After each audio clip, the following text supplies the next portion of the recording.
नमस्कार, बहुत स्वागत है आपका अपना एमपी के इस बुलेटिन में। मैं हूं आपके साथ ऋतु ज्ञानवानी और मैं हूं आपके साथ अवंतिका श्रीवास्तव। मध्य प्रदेश की बड़ी खबर के साथ शुरुआत। 19 दिसंबर को मध्य प्रदेश कैबिनेट का विस्तार हो सकता है। दिल्ली में बीजेपी की आज बड़ी बैठक हो रही है और आपको बताएं कि कैबिनेट गठन को लेकर ही जो फॉर्मेट है वो कहीं ना कहीं सामने आ जाएगा। और 19 दिसंबर का जिक्र इसलिए भी क्योंकि राज्यपाल वापस मध्य प्रदेश में आ रहे हैं।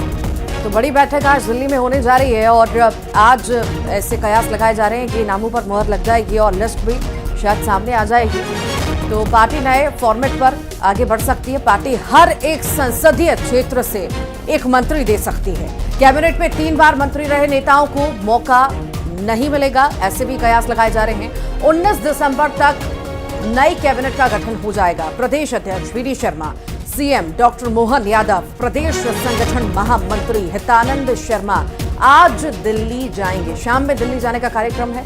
केंद्रीय नेतृत्व के साथ मंत्रिमंडल को लेकर बैठक होगी, चर्चाएं होंगी। राष्ट्रीय अध्यक्ष जेपी नड्डा के साथ ये बैठक होगी। बेहद ही खास और जल्दी नामों पर मुहर। कैबिनेट को लेकर अभी तक यही जानकारी के विस्तार में तमाम संभावनाएं देखी जा रही हैं। कुछ ऐसी भी खबरें जिसमें चेहरों को लेकर संशय की स्थिति थी वो भी धीरे धीरे अब क्लियर होगी जैसे ही बैठक दिल्ली में पूरी हो जाती है। अभी तक यही जानकारी कि हर एक लोकसभा क्षेत्र से, हर एक संसदीय क्षेत्र से एक व्यक्ति जरूर होगा जो कैबिनेट का हिस्सा रहेगा, क्योंकि 24 पर भी नजर भारतीय जनता पार्टी रखेगी। 19 दिसंबर को राज्यपाल भी वापस लौट रहे हैं मध्य प्रदेश में और तब तक हो सकता है कि भारतीय जनता पार्टी हर नाम को लेकर तैयार हो जाए, मुहर लगा दे और उसके बाद ऑफिशियली जो जानकारी है राज्यपाल तक पहुंचाई जाए। इंतजार 19 दिसंबर का कैबिनेट विस्तार उसी दिन संभव। तो ऐसे कयास लगाए जा रहे हैं कि कई सारे दिग्गजों को कहीं ना कहीं निराशा हाथ लग सकती है। नए चेहरे भी इस कैबिनेट में शामिल होंगे और अनुभवी भी शामिल होंगे। हमारे साथ सहयोगी शिवम प्रताप जुड़ गए हैं, उनसे जानकारी भी लेंगे। शिवम, आज खास बैठक दिल्ली में होने जा रही है और कैबिनेट का विस्तार भी होना है। क्या माने अब इसी फॉर्मेट पर कहीं ना कहीं बीजेपी चलती हुई नजर आ रही है कि नए चेहरों को ज्यादा से ज्यादा मौका दिया जाए और 24 के लिए तैयार किया जाए?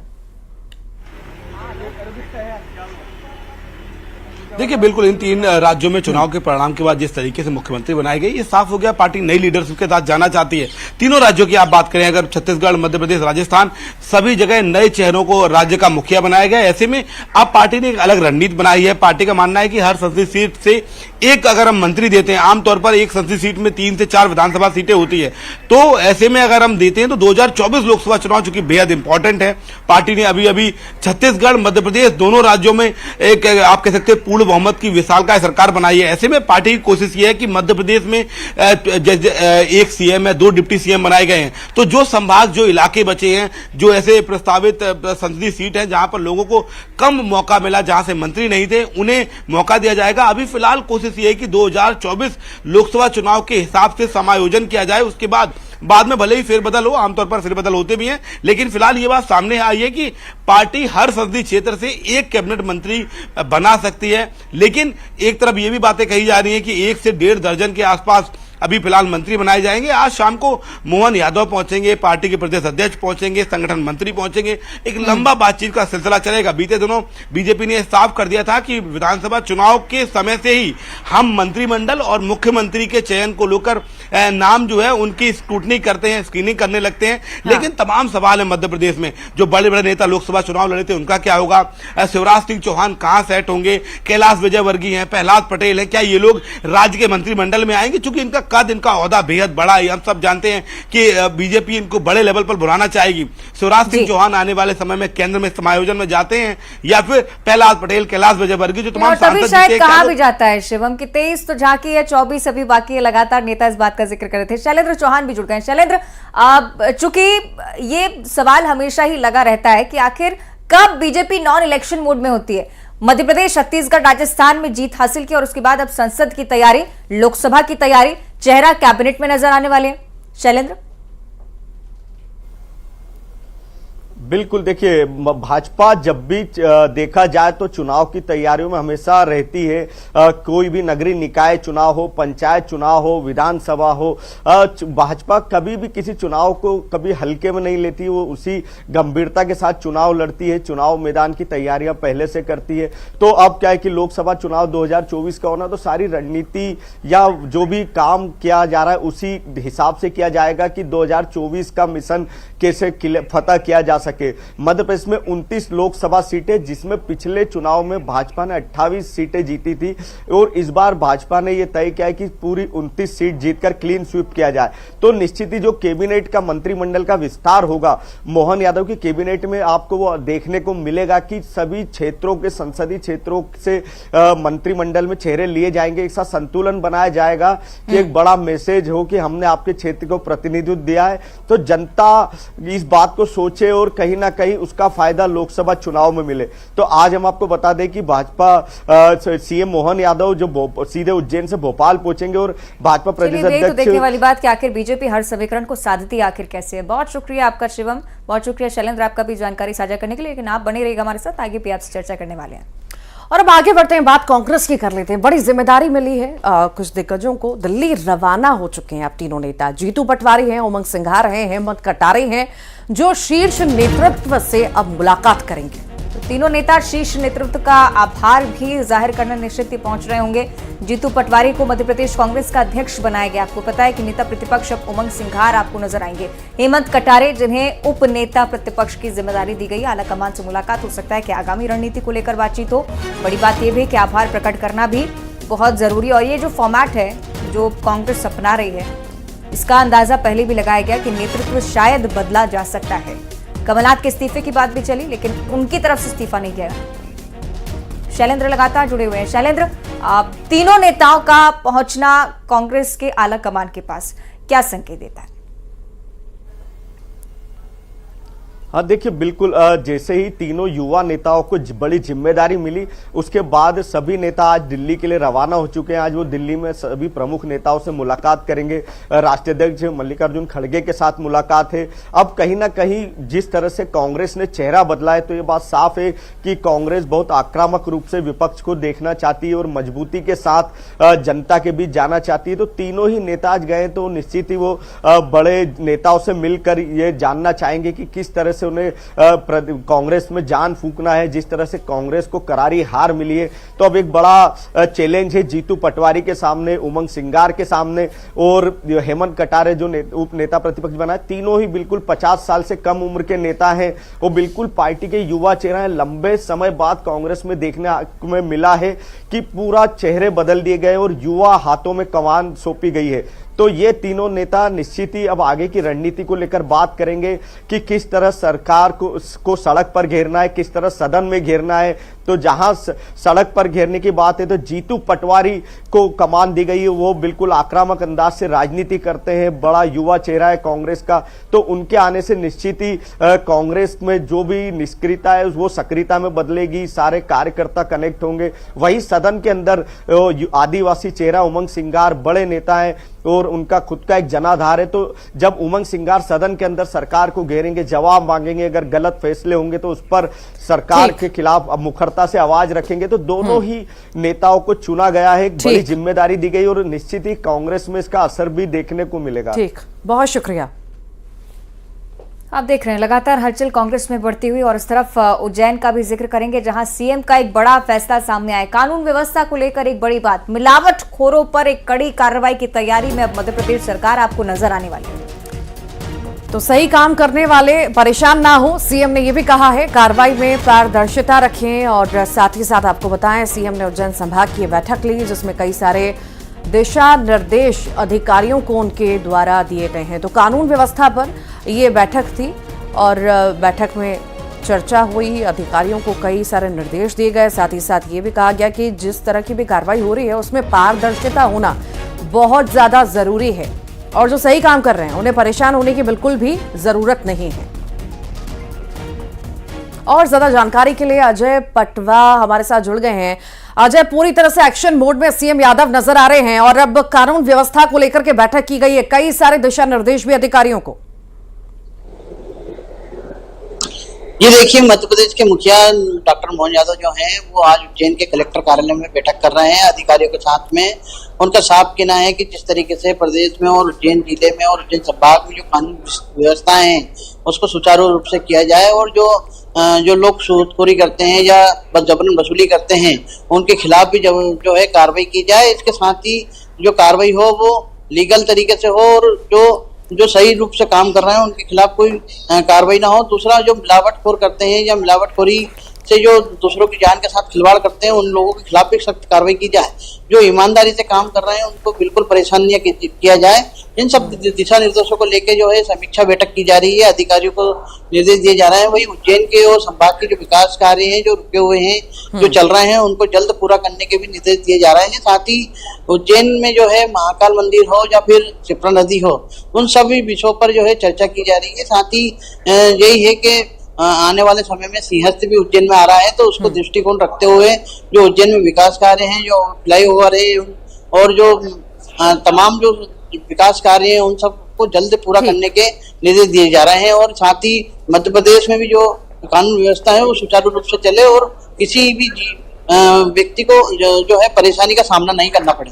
ठीक, बहुत बहुत शुक्रिया अजय जानकारी को साझा करने के लिए।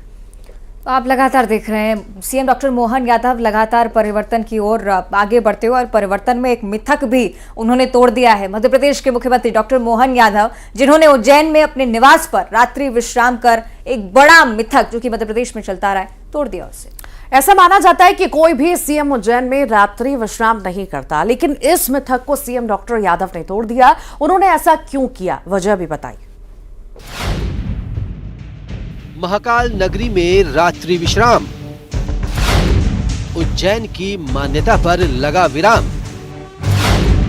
मोहन पहुंचे महाकाल के धाम, शिव नगरी में सीएम का विश्राम।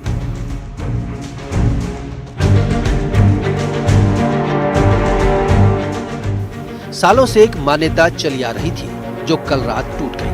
मिथक जिस पर विराम लग गया। महाकाल नगरी में डॉक्टर मोहन यादव का जत्था पहुंचा। भारत संकल्प यात्रा के उद्घाटन समारोह में शामिल होने सीएम उज्जैन पहुंचे तो कयास लगाए जाने लगे कि कहीं आज सालों से चला आ रहा एक मिथक टूट न जाए। कुछ ने कहा कि नहीं टूटेगा, कुछ ने कहा ये नए सीएम हैं और इनका हर काम का नया तरीका है तो टूटेगा जरूर। दोपहर में सीएम का जुलूस निकला, शाम ढलने लगी, लोगों को लगा सीएम अब रवाना होंगे, लेकिन वो मिथक जो सालों से चला रहा था वो टूट गया। सीएम महाकाल नगरी में रुके और इनके साथ सारे कयासों पर विराम लग गया। राजा तो सिर्फ एक ही हैं और वो महाकाल है, हम सब उनके बेटे हैं। राजा तो बाबा महाकाल है, हम तो सब बेटे हैं उनके, क्यों राहत नहीं देंगे? बाबा महाकाल के बाल बच्चे हम हैं। अगर हम उनके बच्चे हैं तो, और अगर बाप को मारना है तो दुनिया की कौन सी ताकत महाकाल से बाहर है? क्या नगर निगम के बाहर नहीं रहेगी? ये कैसे हो सकता है? ये तो मिथक की बात हो गई, लेकिन ये मिथक शुरू कहां से हुआ? क्यों उज्जैन में कोई सीएम नहीं रुकते थे? सीएम ने ये भी बता दिया। क्या थी बाबा पॉलिटिकल घटना कि कोई कारण से राजधानी ले जाना थी यहाँ से ग्वालियर, तो ग्वालियर राजधानी ले जाने में इच्छा तो नहीं थी, लेकिन महाराज जी चले गए, शांत हो गए। दौलत राव जी सिंधिया साहब के समय 1812 में राजधानी गई, तो उनने क्या समीकरण बनाया? एक तो राजधानी ले गए, दूसरा धीरे से एक मंत्र फूंक गया कि भैया यहाँ राजा रात नहीं रहेगा तो परिवार ही निपट गया, कोई आएगा ही नहीं दूसरा कब्जा करने के लिए। ये थी उनकी राजनीतिक रणनीति। ये तो सीएम साहब कह रहे हैं। वैसे मान्यता ये भी है कि महाकाल की अपनी एक परिधि है। इस परिधि से किसी भी राज्य का मुख्यमंत्री या राजघराने से जुड़ा व्यक्ति दूर रहता है। वैसे उज्जैन सीएम का गृह नगर है, वो यहीं खेले और पढ़े, यहीं से सियासत की शुरुआत की और महाकाल के आशीर्वाद से सीएम बने और उज्जैन में रात्रि विश्राम करके उन्होंने मिथक को तोड़ दिया। Bureau report, news 18। और मध्य प्रदेश में विधानसभा सत्र को लेकर भी चाक चौबंद व्यवस्थाएं की गई हैं। संसद में स्मोक कांड के बाद एमपी विधानसभा में सुरक्षा बढ़ाई गई है। सदन के बाहर करीब 1000 से ज्यादा पुलिसकर्मी तैनात हैं। सघन जांच के बाद ही विधानसभा में एंट्री दी जाएगी। दर्शक दीर्घा में जाने वाले पास धारकों की विशेष जांच होगी। तो विधानसभा सत्र से पहले चाक चौबंद व्यवस्थाएं की जा रही हैं, सुरक्षा के पुख्ता इंतजामात किए जा रहे हैं। तो संसद स्मोक कांड के बाद कहीं ना कहीं सुरक्षा बढ़ा दी गई है। 1000 से ज्यादा पुलिसकर्मी इस दौरान सत्र के दौरान रहेंगे, तैनात रहेंगे और सत्र से पहले सुरक्षा व्यवस्था कड़ी कर दी गई है। अभी आप सभी लोग ध्यान देंगे ड्यूटी एचओ रवाना होंगे। वहीं पर आपके जो लोकल पुलिस बल है वो लगाया, लगभग 1000 से अधिक का जो पुलिस बल है वो यहाँ पर लगाया गया है, क्योंकि देखिए जिस तरीके से संसद में जो सुरक्षा में चूक हुई उसके बाद जो है इस बार विधानसभा की जो सुरक्षा व्यवस्था है काफी अलर्ट मोड पर रखी गई है और यही कारण है कि 1000 से अधिक जो जवान है वो लगाए गए हैं और अलग अलग जो गेट है वहाँ पर जो है सुरक्षा व्यवस्था चाक चौबंद की गई है ताकि किसी तरह की कोई ऐसी परिस्थिति ना बन पाए कि कोई दिक्कत यहाँ पर। और यही कारण है कि तमाम जो पुलिस बल यहाँ पहुंचा हुआ है उस सबको जो है वो निर्देश दे दिए गए हैं कि क्या क्या करना है और क्या नहीं करना है। देखिए सभी को अपनी अपनी ड्यूटी समझा दी गई है, किस तरीके से आपको किस गेट पर रहना है और क्या क्या चेकिंग करनी है। देखिए चूंकि इस बार पुलिस के सामने चुनौती ज्यादा इसलिए है क्योंकि देखिए जो पहली जो बार जो के विधायक जो है वो यहाँ पर अब पहुंच रहे हैं और ऐसे में उनको बहुत सारी चीजें पता नहीं है, तो ऐसे में कैसे उनको अंदर प्रवेश कराना है और किस तरीके से क्या क्या सामान उनको लेकर आना है, ये तमाम जो हिदायतें हैं वो यहाँ के स्टाफ को दी गई हैं ताकि किसी तरह की कोई लापरवाही यहाँ पर ना हो। ये व्यवस्था यहाँ पर लगातार की गई है और जो पुलिसकर्मी यहाँ पहुंचे उनको भी साफ तौर पर ये निर्देश दे दिए गए हैं कि किसी तरह की कोई दिक्कत नहीं होनी चाहिए और क्योंकि देखिए जो विधायक आ रहे हैं उनको विधिवत और यहाँ पर प्रवेश कराया जाए। और जिस तरीके से साफ तौर पर इस बार ये भी बताया गया है कि जो दर्शक दीर्घा है उस पर भी बहुत सीमित लोगों को ही इस बार पासेस दिए जाने हैं, तो ऐसे में तमाम सुरक्षा व्यवस्था के इंतजाम यहाँ पर किए गए हैं। कैमरामैन दीपक कुमार के साथ शैलेंद्र सिंह, न्यूज़ 18 भोपाल। इंदौर की अब बात कर लेते हैं। यहां पर एनआरआई समिट आज होने जा रही है। 40 देश में बसे 250 से ज्यादा लोग इसमें भाग लेंगे। ये भी बता दें कि ब्रिलियंट कन्वेंशन सेंटर में 2 सत्रों में यह समिट होगी। विदेश में बसे इंदौर के लोगों से चर्चा की जानी है, शहर के लिए योगदान पर मंथन किया जाएगा। मुख्य कार्यक्रम शाम 4:30 बजे से शुरू होने वाला। केंद्रीय मंत्री मीनाक्षी लेखी मुख्य अतिथि के तौर पर यहां बुलाई गई हैं। वीडी शर्मा, कैलाश विजयवर्गीय भी शामिल होंगे। प्रमुख नेता जो इंदौर से पहुंचते हैं, सांसद शंकर लालवानी दिखेंगे आपको कार्यक्रम में। इंदौर महापौर पुष्पमित्र भार्गव जो कि बहुत महत्वपूर्ण भूमिका लंबे अरसे से निभा भी रहे हैं और साथ ही साथ मुख्य अतिथि के स्वागत में तमाम श्रृंखला आपको देखने को मिलेगी। नहीं, बहुत अच्छा है। ये इंदौर शहर हमारा वो शहर है जिसने एनआरआई सम्मेलन की मेजबानी की थी सबसे पहले। और एनआरआई सम्मेलन क्या होता है, यह संदेश पूरे देश को देने का काम इंदौरियों ने किया है और मुझे गर्व है कि इंदौर के महापौर जी इसको निरंतरता दे रहे हैं और इंदौर के लोग जो बाहर हैं उनको इंदौर आने में भी मज़ा आता है। और अगली बड़ी खबर आगरमालवा से, जहां हादसे के बाद प्रशासन एक्शन मोड में आ चुका है। सुसनेर में अतिक्रमण मुक्त करवाया गया जमीन को, हटाया गया है। अधिकारी और पुलिस टीम मौजूद रही इस दौरान। ये बता दें आपको कि हादसे में 4 वाहन जलकर खाक हुए थे। घटना में एक व्यक्ति की मौत भी हो गई थी। फिलहाल इस पूरे मामले में जो है जांच पड़ताल जारी है।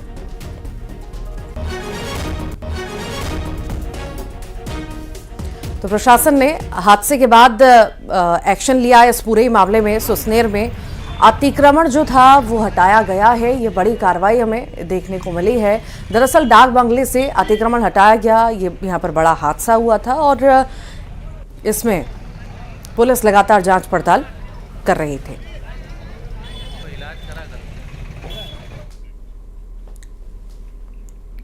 और अब बात भिंड की करेंगे। कलेक्टर ने रेत के अवैध परिवहन पर कार्रवाई की है। अवैध परिवहन करते वाहनों पर एक्शन भी लिया है। 9 ट्रैक्टर ट्रॉली और एक डंपर को जब्त कर लिया। कलेक्टर के निर्देश पर खनिज विभाग ने कार्रवाई को अंजाम दिया। वाहनों को जब्त कर थाने में रखवा दिया गया। मॉर्निंग वॉक पर कलेक्टर निकले थे, लेकिन उस वॉक के दौरान भी एक्शन मोड में रहे। मॉर्निंग वॉक के दौरान रेत के अवैध परिवहन पर फौरन कार्रवाई के लिए तत्पर भिंड कलेक्टर। 9 ट्रैक्टर ट्रॉली और एक डंपर को जब्त कर लिया गया, क्योंकि एक बहुत बड़े पैमाने पर यहाँ पर रेत का खनन होता है। रेत माफिया के हौसले ज्यादा बुलंद ना हो, कार्रवाई हर स्तर पर चलती रहे, ये प्रयास कलेक्टर की तरफ से जारी है। अलग अलग अधिकारी जो संज्ञान लेने पहुंचते हैं उनके खिलाफ भी कई बार हमला बोल देते हैं रेत माफिया। लेकिन सीधे सीधे अब चूंकि निर्देश आ चुके हैं कि अपराधियों को बख्शना नहीं है, किसी भी हद तक कार्रवाई के लिए अगर कर गुजरना हो तो निश्चित तौर पर इसके लिए तैयार है। मॉर्निंग वॉक के दौरान कलेक्टर ने अवैध परिवहन पर रोक लगाने का प्रयास किया। ट्रैक्टर ट्रॉली जब्त की है, एक डंपर को भी जब्त किया गया है। खनिज विभाग की तरफ से लगातार कार्रवाई जारी है।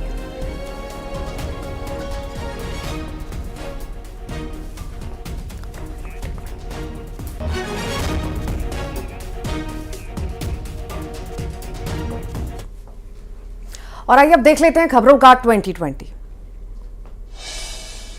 उज्जैन में कानून व्यवस्था पर